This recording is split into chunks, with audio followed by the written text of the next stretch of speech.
राधे राधे प्रणाम। हम पूनम अपने यूट्यूब चैनल पूनम सरिता संगीत में आप सबके तहे दिल से स्वागत करते ही आज बहुत सुंदर सोहर गीत लेके आई है। ननद भाभी नोक झोंक देखा नंदलाल के बुआ काजर लगावे आई हैं। कितना ठनगन मचाए हैं गाना के माध्यम से आंगन कितना ठनगन मचाए हैं गाना के माध्यम से आप सब सुनत जाएं और बहुत सारा प्यार और आशीर्वाद बनाए रखें। सुबह की सुहावन घड़िया ललना जनम लिए हो सखिया बाजे लगी आनंद बधाइया महल गूंजे सोहर हो सखिया बाजे लगी आनंद बधाइया महल गूंजे सोहर हो। आई गई गोत गोतिनियत पर जनउनिया हो सखिया तब अंगनवा न सोहे एक ननद बिना हो सखिया तब अंगनवा न सोहे एक ननद बिना हो।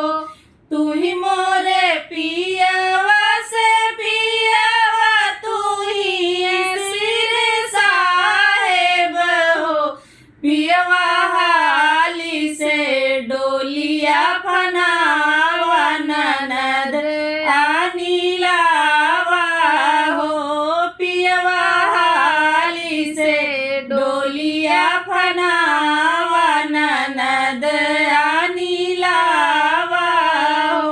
डोलिया से उतरी नदिया डेवड़िया के ठाड़ भाई हो भौजी हम ले बई कंगना तोहार तबई काजल दे बई हो भौजी हम ले बई कंगना तोहार तबई काजल दे बई हो।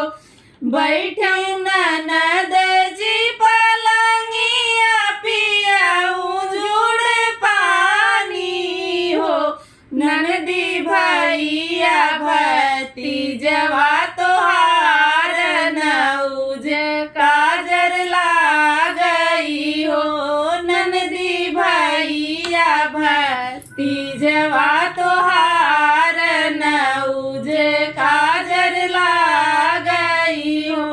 बोलिया त बोली भौजी बोलत नाल जानू हो भौजी भैया भतीजवा हमार उलट जीनीता के हो भौजी भैया भतीजवा हमार उलट जीनीता के हो।